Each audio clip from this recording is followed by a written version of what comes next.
भगवान कहते भक्तों ने मुझे कितना नचाया, इनके लिए मैं कितना दौड़ा हूँ, कितना रोया। नरसी भगत हित सांवरिया सेठ बन, मैंने भात पहरायो लाज राखी जन की। नरसी जी के भात की कथा बड़ी कारुणिक कथा है और इस काल की कलयुग की कथा है। ये बाकी सब त्रेता द्वापर की सतयुग की है। नरसी जी पर जो कृपा हुई है, मीरा जी पर जो कृपा हुई है, रैदास जी पर जो कृपा हुई है, गोस्वामी जी पर जो कृपा हुई है, सूरदास जी पर जो कृपा हुई है, ये सब इस कलिकाल की है। भगवान अपने श्रीमुख से कह रहे हैं, नरसी भगत हित सांवरिया सेठ बन, भात पहराय। आप मैंने कई बार नरसी जी के भात की कथा सुनाई है, मुझसे ज़्यादा आपको मालूम है, आप जानते हैं। लेकिन 2-4 मिनट में इसलिए चर्चा करूँगा कि भक्त की चर्चा भगवान को सुनने में बहुत आनंद आता है। भगवान चाहते हैं कि मुझे भक्तों का चरित्र सुनाया जाए। भक्त मेरा चरित्र सुनते हैं और मैं भक्तों का चरित्र सुनता हूँ। इसलिए भगवान की प्रसन्नता के लिए और भक्त चरित्र सुनने से अपने हृदय की भूमि में भी भक्ति के बीज उगने शुरू हो जाते हैं। तो अपने हृदय की भूमि में भक्ति का बीजांकुर प्रकट होने लगे। इसलिए 2-4 मिनट नरसी जी का दर्शन कर लीजिए। अपने देश में एक प्रदेश है गुजरात, आजकल उसका बहुत नाम है। यहाँ एक बड़े धनाढ्य मेहता परिवार में नरसी जी का जन्म हुआ। अच्छा रईस परिवार था। गुजरात में जूनागढ़ नाम का एक शहर है।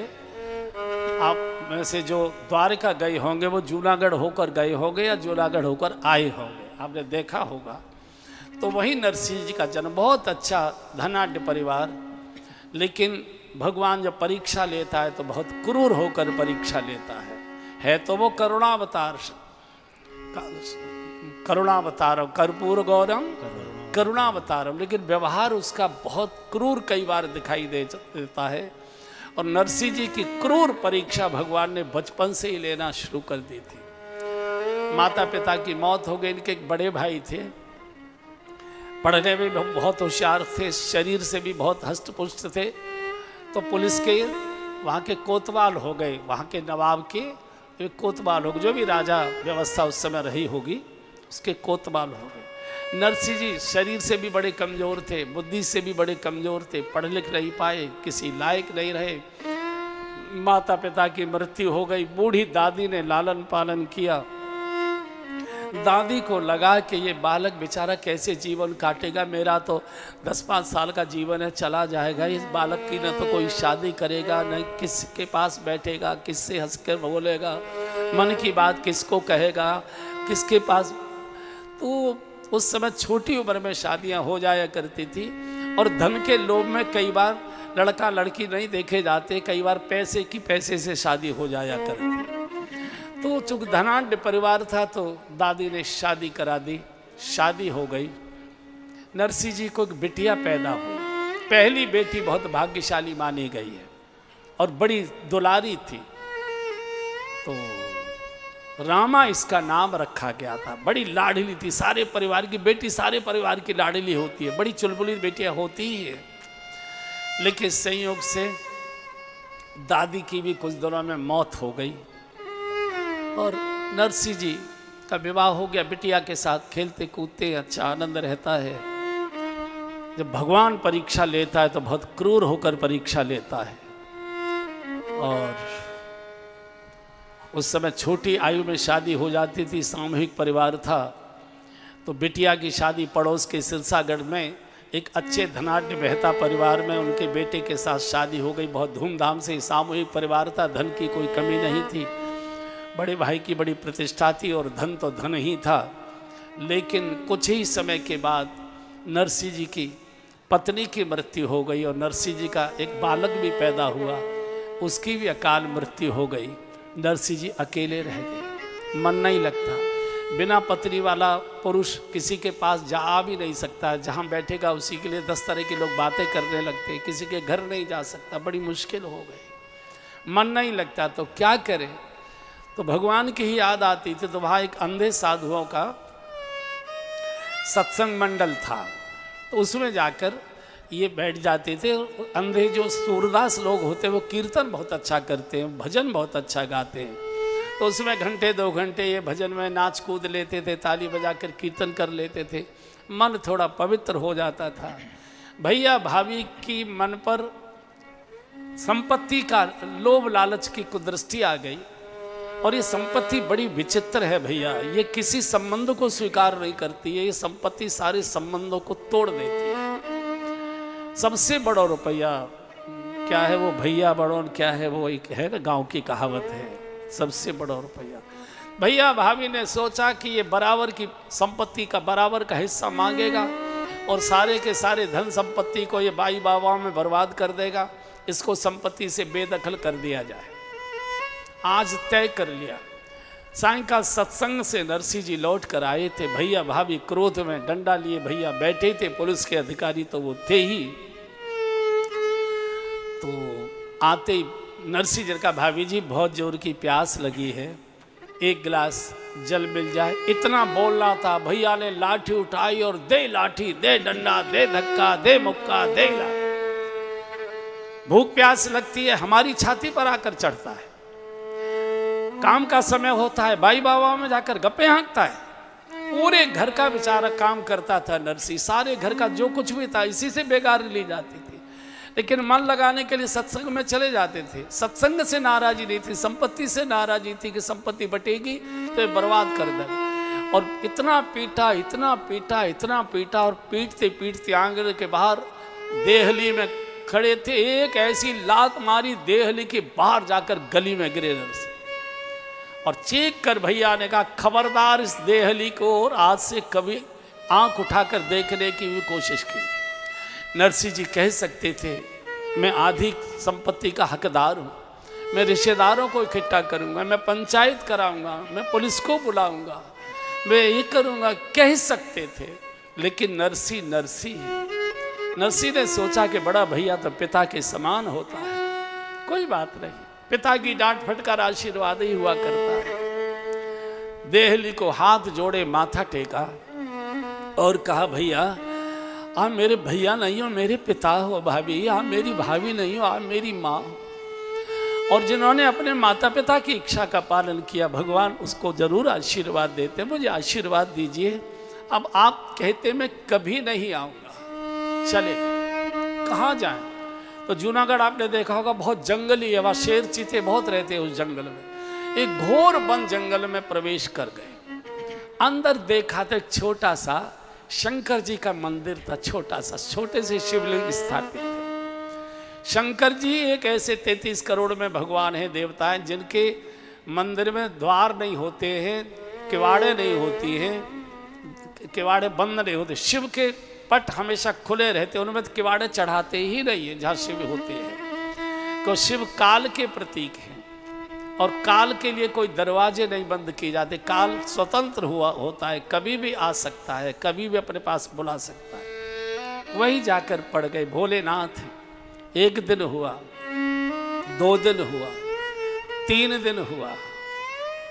पार्वती जी ने शंकर जी से कहा कि आप भोलेनाथ हैं और मैं अन्नपूर्णा कही जाती हूँ, जगन माता कही जाती हूँ।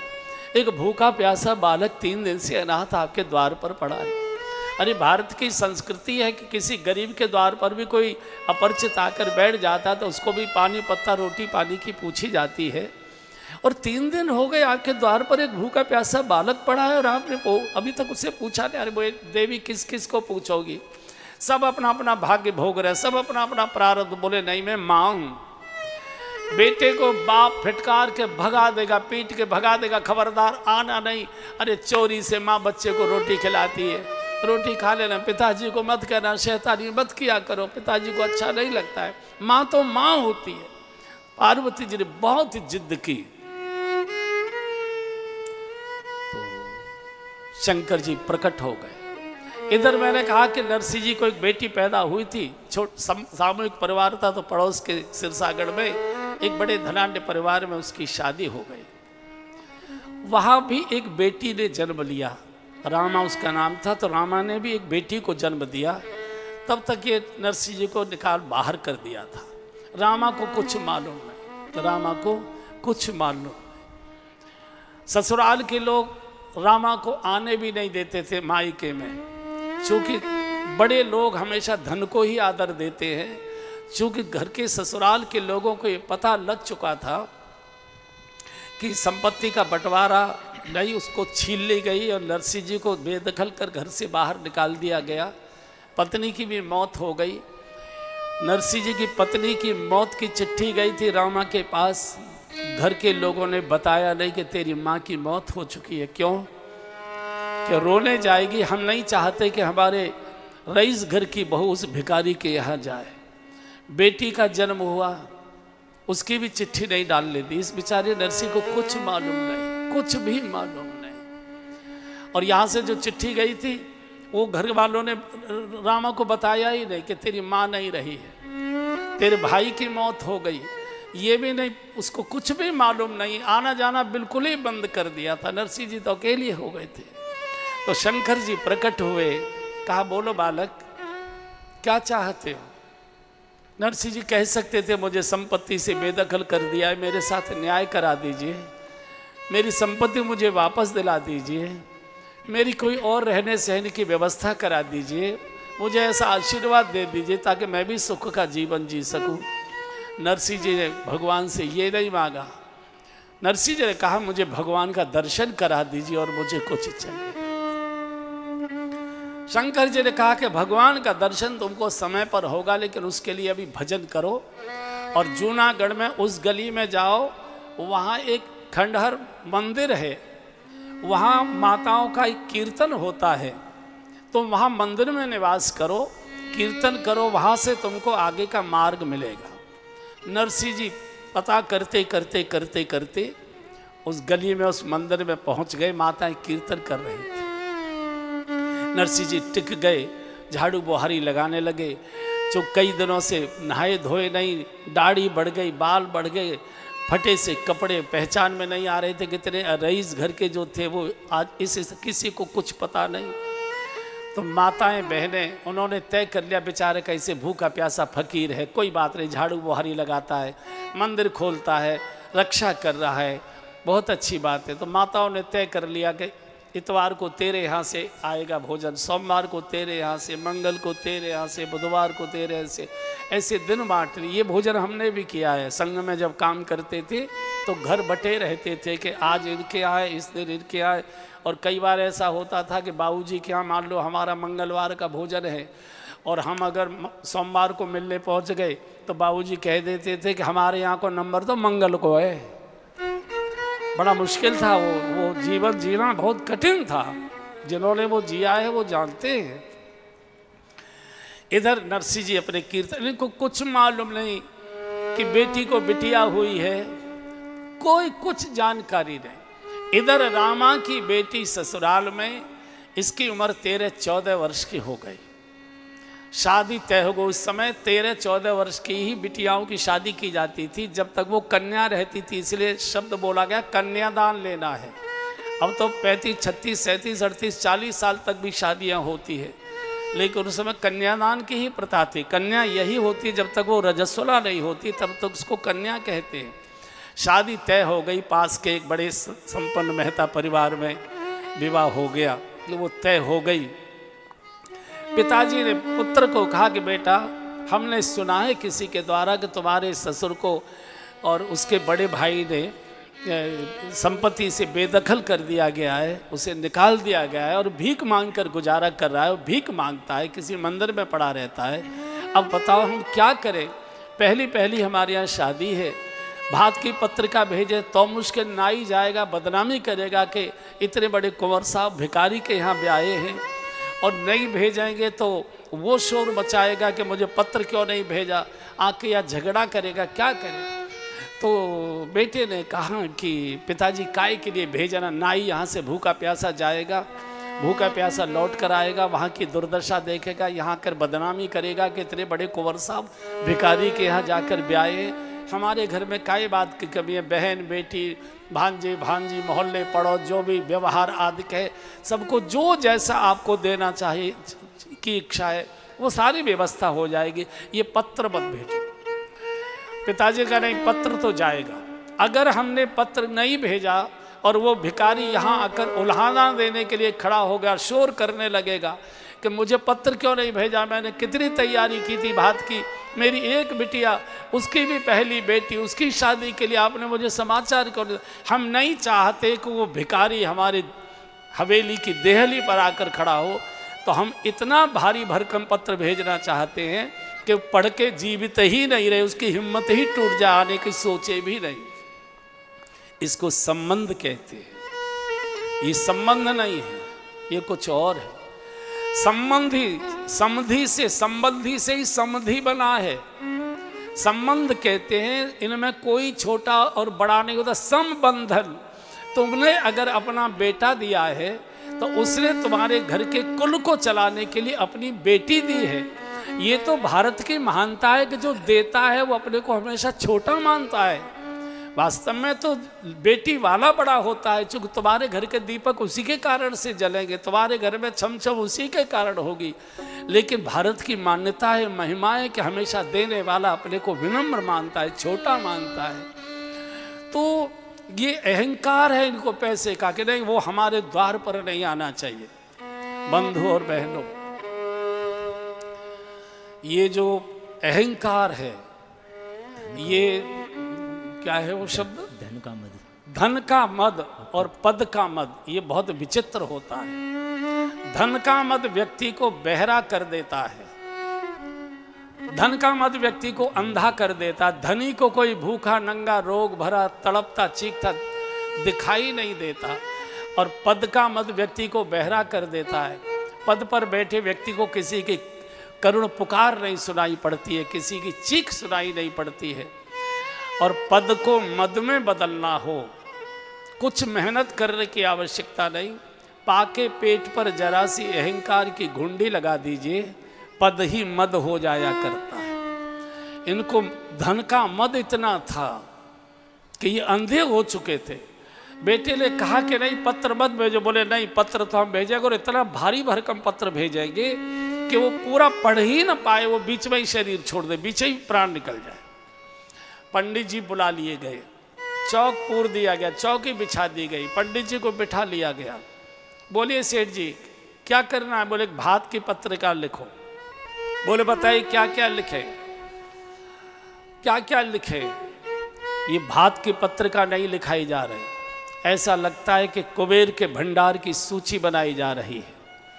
जितने भी आंगन में सब परिवारी जन थे अपनी अपनी डिमांड कह रहे।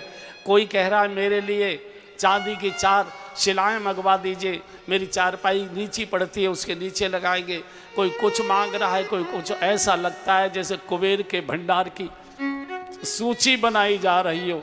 इन्होंने ये नहीं सोचा जिसको 2 समय के भोजन की व्यवस्था नहीं है, जो फटे चिथड़े पहनकर अपने शरीर की रक्षा करता है, उसके लिए इतना भारी भरकम पत्र जिसको घर से निकाल दिया गया है। तुम कायवाद के समधी हो, कायवाद के संबंधी हो, कायवाद के अपने हो। लोग खिलखिला रहे हैं। और दूसरे का उपहास तो बहुत आसानी से उड़ाया जा सकता है बंधुओं। जब अपना उपहास उड़ता है तब पता लगता है कि हम क्या थे और क्या हो गए। इधर आंगन में ठाके लग रहे और इधर किवाड़ की आट में दीवाल से सिर लगाए हुए गरीब नरसी की गरीब बिटिया, गरीब बाप की गरीब बेटी रामा सिर पटकती है, सिर पीटती है, छाती पीटती है, धरती पर पछाड़ खाती है, दीवार से टकराती है। अरे ये पत्थर रोको, नाई को रोक टोक नहीं सकती, पंडित जी के हाथ से कलम ले नहीं सकती, ससुर के सामने जाकर बोल नहीं सकती, आंगन में जाकर खड़ी नहीं हो सकती। पर्दे की प्रथा में मुझे इतना जकड़ दिया। और उसको लगता है कि ये पत्र अगर मैं पिताजी के पास पहुंच गया, पिताजी पूरा पत्र पढ़ नहीं पाएंगे, कहेंगे बेटी तू तो मेरी थी, तुझे तो मेरी स्थिति मालूम थी, तू तो रोक सकती थी। मेरे पिताजी कभी शादी के बाद मैंने बाप का मुंह नहीं देखा, शादी के बाद मैंने माँ नहीं देखी। इसको किसी के द्वारा उड़ती उड़ती खबर मिल गई थी कि तेरी शादी के बाद भैया पैदा हुआ है। मैंने अभी तक भैया नहीं देखा। राखी देवज का टीका तो बहुत बड़ी बात है। हर बहन अपने भाई को राखी बांधने के लिए, टीका करने के लिए लालायित रहती है। बहाने बना बनाकर मायके की देहली देखने जाती है। ससुराल के लोगों ने जाने नहीं दिया। शादी के बाद कभी दोबारा गई नहीं मायके की देहली को देखने के लिए। बूढ़ी बूढ़ी माताएं भी अनेक प्रकार के बहानों से मायके में आना चाहती है, पुरानी पुरानी गलियां देखना चाहती है। और इस रामा के ऊपर को पूरा का पूरा जो चिट्ठी आई थी नरसिंह जी की मौत की, घर के लोगों ने बताया नहीं। लड़के की भाई की मौत की चिट्ठी आई, घर के लोगों ने बताया नहीं। इस बेचारी को कुछ मालूम नहीं, अंदर चीखती है, सिर पटकती है, अरे ये पत्र रोको, पत्र रोको, पत्र रोको। क्या करी, जब बहुत घबरा गई, बहुत घबरा गई और ऐसा लगा मेरे प्राण न निकल जाए, मेरी बेटी का शादी का समारोह धरा का धरा रह जाएगा। तो धीरे से किवाड़ खोली, घूंघट मारकर धीरे से इसने कुंडी खटकाई। संयोग से रामा के पति ने कमरे की ओर देखा, इशारा कर दिया थोड़ा अंदर आ जाए। और जैसे ही रामा के पति आए हैं, रामा ने किवाड़ की कुंडी लगाई और पछाड़ खाकर जो पति के कदमों में गिरी है और सिर रखकर दोनों हाथों से उसके दोनों पैर पकड़कर जो उसने रुदन किया है, पति घबरा गए। रामा रो मत, रामा रो मत, रामा रो मत, रामा धैर्य रखो, रामा धैर्य रखो, रामा धैर्य रखो, रोया नहीं करते, शकुन में अपशकुन मत करो। क्या चाहिए तुमको, मुझे बताओ क्या चाहिए, मुझे मुझसे कहो।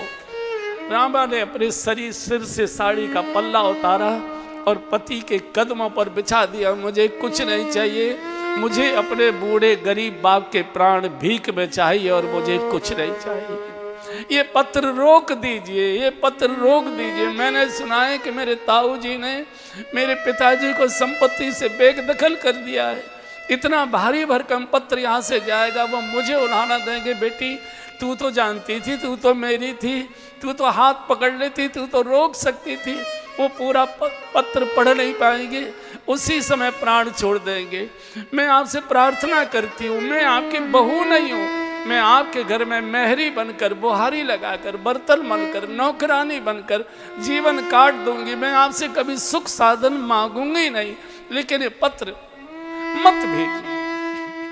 बेटी और बाप का जितना पवित्र नाता विधाता ने इस जगत में, भारतवर्ष में बनाया है, संसार में, दुनिया में कोई ऐसा पवित्र नाता नहीं। बेटी बाप के लिए इतना रोती है और बाप बेटी के लिए रोता है। मैंने शायद सीता जी की विदाई में भी बोला था कि जिस समय बेटी को बाप विदा करता है उस समय पत्थर पिघल जाया करते हैं। बेटी जब सबसे मिल लेती है, घर के परिवार के बुजुर्गों से, माताओं से, बुआ से, चाची से, ताई से, जो भी रिश्तेदार, जो भी सखी सहेली होती हैं, सबसे मिलने के बाद वो भीड़ में ढूंढती है मेरे बाबूजी कहाँ खड़े, मेरे पिताजी कहाँ खड़े। और जैसे ही दूर देश से देखती है सुस्त चेहरे, गमछे से आंसू पहुँचते हुआ मेरा बूढ़ा बाप वहाँ खड़ा है। जैसे कोई गाय बछड़े से मिलने के लिए रस्सा तोड़कर रभाती जाती है और एकदम बछड़े को चाटने लगती है, ऐसे ही सखियों की भीड़ छोड़कर दौड़कर जाती है और वो बेटी बाप से लगकर जो रोती है, इतना रोती है, इतना रोती है। जिन्होंने कभी मौत पर भी आंसू नहीं डाले होंगे उनके भी आंसू निकल आते हैं। जिस समय बेटी विदा हुआ करती है तो कन्या पक्ष के लोग तो रोते ही हैं, अरे बाराती भी रोने लगते हैं। जो विदा कराने आए थे उनको भी अपनी बेटी दिखाई देने लगती है। आज इस बाप को रुला कर जा रही है, एक दिन मेरी बेटी मुझे भी रोता तड़पता छोड़कर चली जाएगी। बेटी और बाप का नाता बहुत पवित्र है, बहुत। ये जो माए का शब्द है, ये माए का शब्द माँ के कारण नहीं है, माए का शब्द पिता के कारण है। जब तक बेटी के पिता जीवित रहते हैं, बेटी धड़ल्ले से अधिकार पूर्वक मायके में आ सकती है और जा सकती है। लेकिन पिताजी की मृत्यु के बाद माँ भैया और भाभी के अधीन हो जाती है, फिर माए का अधिकार पूर्वक नहीं मिलता, माए का भैया भाभी की कृपा से मिला करता है। इसलिए पिता की माँ की मौत पर बेटी रोती है, धैर्य रख लेती है, लेकिन जिस समय पिता की मौत का समाचार उसे मिलता है, कैसी दहाड़े मारती है। और आपने देखे होंगे कई प्रसंग, कोई बिटिया अपने पिता की मौत में जब आया करती है और जिस गली में वो प्रवेश करती है, जिसमें मायके का घर है, उस गली में प्रवेश करते ही चीखना शुरू कर देती है, दहाड़े मारना शुरू कर देती है। और मायके के द्वार पर तो ऐसे पछाड़ खाकर गिरती है, अब ये देहली मेरे लिए अपने रही नहीं रही, अब मैं अधिकार पूर्वक नहीं आ सकती। इसलिए ससुराल में बैठी बिटिया केवल एक ही विधाता से प्रार्थना करती है, मेरे बाबूजी स्वस्थ रहे, मेरे पिताजी स्वस्थ रहे, मेरे पिताजी बने रहें, जैसे भी हैं वो जीवित बने रहें, ताकि मैं मायके की गलियां देख सकूं। मायका केवल पिता के कारण हुआ करता। इतना रो रही है, इतना रो रही है, पति भी हिलकी भर भर कर रोने लगे, रामा रोलाओ मत, रामा रोलाओ मत, धैर्य रखो, मैं सारी व्यवस्था कर दूंगा। मैं पिताजी को रोक नहीं सकता, इस समय वो जिद पर अड़े हैं। महाराज, मैंने सुना है कि मेरा शादी के बाद मेरा भैया पैदा हुआ था, अभी तक मैंने देखा नहीं, न राखी बांधी है, न कभी द्योज का टीका किया है। माँ से मैं मिली रही, मुझे माँ की भी याद आती है। मुझे मालूम नहीं कि मेरी माँ की क्या स्थिति हो रही होगी। इस बेचारी को मालूम ही नहीं कि माँ की मौत हो चुकी है, भैया की मौत हो चुकी है, इसको मालूम नहीं। तो रामा को धैर्य देकर पति बाहर गए, पत्र को बंद कराया है। जब नाई चलने को हुआ तो रामा ने फिर धीरे से कुंडी खटखटाई और नाई को इशारा किया, अंदर आओ। और हाथ जोड़कर रामा ने नाई से कहा, चौधरी साहब आप मेरी मायके में जा रहे हैं, जूनागढ़ जा रहे हैं, हाँ मेरे बूढ़े पिताजी मिलेंगे, पत्र तो उनको देना, लेकिन मेरी ओर से कहना कि पत्र तो केवल शकुन के लिए दिया है, आपको एक भी वस्तु लाने की आवश्यकता नहीं है। सारी व्यवस्थाएं मैंने सब रिश्तेदारों के लिए यहाँ कर रखी है। एक बार मेरे चौक पर आकर मेरी बिटिया को आशीर्वाद दे दें और मेरी ओर से कहना कि शादी के बाद बेटी ने आपको देखा तक नहीं है, एक बार अपनी बेटी को आप तो देख लीजिए, बेटी बाप को देख लीजिए, मेरी ओर से प्रार्थना करना। जाओ। यहाँ से नाई चला है। रामा बहुत घबराई है, क्या बीतेगी, क्या होगा, पिताजी पत्र पढ़ पाएंगे कि नहीं पढ़ पाएंगे, बीच में प्राण छोड़ रहे, हे विधाता रक्षा करना। चलते चलते नाई जूनागढ़ आया, पुरानी हवेली जानता था, वही पहुंच गया। भाई बैठे बैठे अपने समाज के लोगों में कुछ चर्चा कर रहे थे, पुलिस के अधिकारी थे। जाकर श्री रामा कृष्णा किया कि मैं सिरसागढ़ से आया हूँ, आपकी बिटिया रामा की ससुराल से आया हूँ, सेठ जी ने भात का पत्र भेजा है, आपकी बिटिया की बेटी का विवाह है, नरसी जी से हमको मिलवा दीजिए, हम उनको पत्र देना चाहते। भगा दे, यहाँ कोई नरसी वर्सी नहीं रहता है, देखा कहाँ से आ गया। अब क्या करें, कोई बताने वाला नहीं। भगवान द्वारकानाथ एक सामान्य नागरिक का वेश बना कर आए। भैया किसी और गांव से आए लगते हो, किनसे मिलना है? बोले बाबूजी नरसी जी से मिलना है, कोई रास्ता नहीं बता रहा है, उनका कोई घर पता नहीं बता रहा है, मैं उनकी बिटिया के ससुराल से आया हूँ, आओ। और बंधुओं, भटके हुए को तो रास्ता या तो संत दिखाता है या स्वयं भगवंत आकर दिखाया करते हैं, बाकी तो सब भटकाया करते हैं। आगे आगे भगवान चले, पीछे पीछे नाई मंदिर में नरसी जी कीर्तन कर रहे थे। भैया वो तुम्हारे सेठ जी हैं, जाओ। बोले मैं सेठ जी से मिलने आया हूँ, ये पुजारी से भिखारी से मिलने नहीं आया। भगवान के भी नेत्र सजल हो गए। भैया ये पहले सेठ जी थे, अब ये साधु हो गए, अब ये भिक्षाटन करके ही भजन कर रहे हैं, जाओ यही है। नाई तो चला नरसी जी की ओर, भगवान इधर अंतर ध्यान हो गए। रामा कृष्णा की मैं सिरसागढ़ से आया हूँ, आपके समधी जी ने ये पत्र दिया है, आपकी बिटिया रामा की बेटी की शादी है, ये भात का पत्र आपके लिए भेजा है। पत्र तो गोविंद जी के चरणों में रख दिया नरसी जी ने। चिंता हो गई, भूखा प्यासा नाई, इसको भोजन क्या कराओ। संयोग से आज एकादशी थी, तो नरसी जी तो एकादशी निर्जला करते थे, तो अब क्या लाएं इसको। भैया एकादशी का व्रत तो तुम भी रखते होगे। अब ना नाई हाँ करे ना हूँ करे, सोचे कि अगर मैं कह भी दूँ तो कौन सी कूटू की पूड़ी खिला देगा। कुछ बोले नहीं, तो बोले ऐसा करो, यहाँ विश्राम करो, ठाकुर जी का भजन करो, मैं आपके लिए भी फलाहार की व्यवस्था करता। फलाहार क्या करते? तो बचपन का एक किसान मित्र था, उसके खेत में से बथुआ तोड़ लाए और उसी किसान मित्र की पत्नी के पास जाकर का, देवी ये बथुआ सिद्ध कर दो, मेरी बेटी की ससुराल से नाई आया है, उसके लिए फलाहार कराना है। इधर बथुआ उबल रहा था और उधर नाई भूखा सो गया, भूख में नींद आती है। द्वारकाधीश को चिंता हो गई कि नरसी के द्वार पर मेहमान के रूप में आया हुआ नाई भूखा सो रहा है, बदनामी हो जाएगी, भक्त वत्सलता मेरी कलंकित हो जाएगी। रुक्मिणी जी जल्दी 56 भोग का थाल तैयार करिए। रुक्मिणी जी लक्ष्मी जी की अवतार है, लक्ष्मी जी की प्रतीक है। आज भक्त के नौकर के लिए लक्ष्मी जी अपने करकमलों से 56 भोग का थाल सजा रही हैं। भगवान ने मुनीम का वेश बनाया और 56 भोग का थाल लेकर मंदिर के प्रांगण में प्रकट हो गए। वृक्ष के नीचे नाई सो रहा था। चौधरी साहब, भगवान की बड़ी मधुर वाणी, चौधरी साहब, चौधरी साहब, चौधरी साहब। और जैसे गमछा हटाया, देखा श्याम सुंदर मुरली मनोहर, क्या दिव्य स्वरूप, मुनीम के वेश में थे, मुनीम के वेश में, लेकिन थे तो भगवान ने शीश झुकाकर प्रणाम किया है। ये प्रणाम नाई को नहीं हो रहा है, ये नरसिंह जी के भजन को ये प्रणाम हो रहा है। चौधरी साहब फलाहार के थोड़ा विलंब हो गया, आज एकादशी का फलाहार, और जैसे ही 56 भोग का थाल रखा, सुगंध की लपटें, नाई ने तो ऐसा भोजन कभी सुना नहीं था। भगवान पंखा लेकर बैठ गए। प्रभु पंखा चल रहे, नाई प्रसाद पा रहा। ये सेवा नाई की नहीं, सेवा नरसिंह जी के भजन। ऐसा भोजन किया।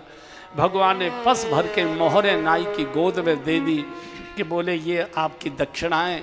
आजकल हमारे सेठ जी अपने हाथों से रुपया पैसा नहीं छूते, ये सब लेन देन का काम मैं उनका मुनीम हूँ, मैं ही करता हूँ। जाओ और अपने सेठ जी को जाकर कहना हम समय पर आएंगे, भात पहनाएंगे, प्रतीक्षा करें, पहनने के लिए तैयार रहें। और यहाँ से भगवान अंतर ध्यान हो गए। भरा पेट नाई सो गए। इधर बथुआ लाए हैं उबला हुआ, ठाकुर जी को भोग लगाया, तुलसा दल अर्पित किया, और बड़े संकोच में बड़े से चौधरी साहब, चौधरी साहब, चौधरी साहब, अरे सेठ जी सोने दो, बड़ी जोर की नींद आ रही। अरे भैया कोई बात नहीं है, ये फलाहार कर लो, प्रसाद पा लो। नहीं नहीं मुझे भूख नहीं है, मेरा पेट भरा है। नरसिंह जी को लगता है कि शायद मेरी गरीबी पर तरस खाकर कह रहा है नाई कि मुझे भूख नहीं लगी, मेरा पेट भरा। भैया कोई बात नहीं, ठाकुर जी का जैसा रूखा सूखा पत्र पुष्प जैसा भी प्रसाद है। अरे मैंने तो कर लिया, भोजन कर लिया। कहाँ से? बोले आपका मुनीम आया था ना, वो भोजन करा गया। देखो ये पात्र भी छोड़ गया सोने के, और ये पस भर के मोहर दक्षिणा में दे गया। इतना देखना था, नरसिंह जी के हाथ से बथुआ का थाल गिर पड़ा छूटकर। आज तो हे भगवान ये क्या कर दिया आपने, नौकर के नौकर बनकर आप आ गए प्रभु। नरसिंह जी बहुत रोए। यहाँ से विदा किया है नाई को। चौधरी साहब बेटी आपका महल में हवेली में जाना है, हाँ मेरी बेटी को अकेले में जाकर मिलना और कहना कि लेने देने को तो मेरे पास कुछ नहीं है, आऊँगा जरूर। एक बार इन बूढ़ी आंखों से अपनी बिटिया को देखना चाहता हूँ। एक ही इच्छा बची है कि एक बार इन बूढ़ी आंखों से बेटी को देख लूं, फिर विधाता सदा सदा को मेरी आंखें बंद कर देना, फिर मैं जीवित नहीं रहना चाहता। बहुत लाड़ प्यार से पाली थी, बड़ी लाडली बड़ी दुलारी थी। वर्ष शादी के बाद मैं देखे ही नहीं पाया, न वो आई न मैं जा पाया। मेरी प्रतीक्षा करे, मेरी ओर से कह देना। यहाँ से नाई चला है। इधर नरसिंह जी बड़े भैया क्या, भैया आपकी लाडली रामा उसकी बिटिया की शादी है, ये पत्र है यहाँ हमारा कोई रामा नहीं, कोई हमारा संबंध, निकल यहाँ से। कोई रिश्तेदार सुनने को तैयार नहीं, चूंकि सब धनी, सब धन के ही आदर करने वाले होते हैं, गरीब का कोई आदर। अंत में आकर नरसिंह जी सब जगह की फटकार खाकर गोविंद जी के चरणों में आ गए। पत्रिका को गोविंद जी के चरणों में रखा और कहा गोविंद ये मेरी बेटी का भात नहीं है, ये तेरी बेटी का भात है। जाएगी लाज त्यारी गोविंद मेरो कछुनाएं बिगड़े जाएगी। मैं तो केवल आपके चरणों में अर्जी लगा सकता हूँ, मर्जी तेरी है, जो चाहे निर्णय देना। रो रो कर नरसिंह जी अर्जी लगा रहे हैं। अरे जी हमारी मर्जी तुम्हारी, अर्जी हमारी मर्जी तुम्हारी, हे नंद नंदन बाके बिहारी। सब गाई अरे जी और हमारे पास है क्या, मर्जी तुम्हारी, है नंद नंदन बाके बिहारी। अरे जी हमारी पूजा न जा जानू, पूजा न जानू, पाठ न जानू, हे श्याम सुंदर मदन मुरारी, हे नंद नंदन बांके बिहारी, अर्जी हमारी मर्जी तुम्हारी, हे नंद नंदन बांके बिहारी, अर्जी हमारी, हे अविनाशी घट घट वासी, हे अविनाशी घट घट वासी, हे श्याम सुंदर मदन मुरारी, हे नंद नंदन बांके बिहारी, अर्जी हमारी मर्जी तुम्हारी, हे नंद नंदन बांके बिहारी, अर्जी हमारी। सुबह हो गया, आज भात का दिन है, सूर्यास्त तक नहीं पहुंचा। बेटी प्रतीक्षा करते करते सारे परिवार के उल्हाना सहते सहते प्राण छोड़ दे करी, हे प्रभु क्या करूं। तो अंधे साधु के आश्रम में गए, बाबा मेरी बेटी को आशीर्वाद देने चलो। चलो भैया, अब इन अंधे बारे तेरे साधुओं को लेकर कैसे जाए। तो वही जो किसान मित्र था उसके यहाँ गए, भैया अपने गाड़ी बैल दे दो। नरसिंह जी सब आपका है। टूटी सी गाड़ी, बूढ़े से बैल जोते और 12-13 अंधे बूढ़े साधु बिठाए और नरसिंह जी ने गाड़ी को जूनागढ़ से सिरसागढ़ के लिए हाँक दिया। और भगवान जब परीक्षा लेते हैं भक्त की तो बहुत क्रूर होकर परीक्षा लेते हैं, और परीक्षा का पांसा फेंक दिया भगवान ने नरसिंह जी की ओर। गाड़ी जूनागढ़ से 2-4 मील बाहर निकली थी तो गड्ढे से आए, खर्रा आया, बैल बैठ गए, धुरा टूट गया, सारे साधु लुढ़क पड़े उसमें से। अब तो बड़ी मुश्किल हो गई, न इधर के रहे न उधर के रहे, अब क्या करें। बेटी वहाँ रो रो कर प्राण छोड़ेगी, अंधे बूढ़े साधु यहाँ फंस गए। हे विधाता, हे गोविंद, हे नाथ, इतनी कठोर परीक्षा मतलब। नरसिंह जी पुकार पुकार कर भगवान को, भगवान बड़े कौतुकी है। इतने में भगवान आ गए, एक बढ़ई का मजदूरी का सा वेश बनाकर। बाबा बड़े परेशान लगते हो, क्या बात। बोले भैया तू अपना काम कर, जो परेशानी मेरे ऊपर आई है कभी मेरे दुश्मन पर भी ऐसी परेशानी ना आए। बिटिया के यहाँ जा रहे थे, अंधे बूढ़े साधु, धुरा टूट गया, बैल बैठ के नहीं इधर करे न उधर करे। बेटा तू काम क्या करता है। बोला बाबा मैं भी बढ़ईगिरी का मिस्त्री हूँ, मजदूरी करके आया हूँ, मेरा भी गांव इधर है। अरे बेटा बड़ी कृपा हो गई, आज हमारे कारण से आज तू भगवान के रूप में आ गया, हमारी थोड़ी गाड़ी की मरम्मत कर दे। भगवान को क्या करना था, भ्रकुट विलास सृष्ट लय होई, जिसके संकेत से सृष्टि बनती बगैर तो खुट खुट करने का नाटक किया। बोले लो बाबा हाँ बेटा बहुत अच्छा किया। बैल थोड़े बूढ़े बैठ गए, खड़े नहीं हो पा रहे, हमारे बस की नहीं है, थोड़े बैलों को खड़ा कर दो। और भगवान ने बूढ़े बैलों के कान में ऐसी फूंक मारी कि बूढ़े बैल जवान हो गए, पूंछ उठा दी, कान खड़े कर दे, उड़ान भरने की तैयार। तो नरसिंह जी ने कहा बेटा तू तो बड़ा गुणी मालूम पड़ता है, तुझे ये भी काम आता है। बोले बाबा गृहस्थी चलाने के लिए बहुत सारे काम मुझे सीखने पड़े। तो नरसिंह जी ने पूछा बेटा तू किधर जाएगा। बोले बाबा जाना तो मुझे भी इधर ही है, मेरा भी गांव सिरसागढ़ से थोड़ा पहले पड़ता है। तो बेटा एक बात बता, तुझे गाड़ी भी हाँकनी आती है कि नहीं। हमने तो भैया कभी गाड़ी हाँकी नहीं, और तूने बैल और जवान कर दिए, तो तुझे गाड़ी हाँकनी आती है कि नहीं। भगवान ने सिर खुजाया। बोले बाबा बहुत वर्ष पहले एक राजा के लड़के का रथ हाँका करता था। भगवान को कुरुक्षेत्र का मैदान याद आ गया कि अर्जुन का रथ हाँका करता था। बहुत वर्ष पहले एक राजा के लड़के का रथ हाँका था। देखता हूँ अभ्यास बना रहना चाहिए, कब किसका हाँकना पड़ जाए। बैठो।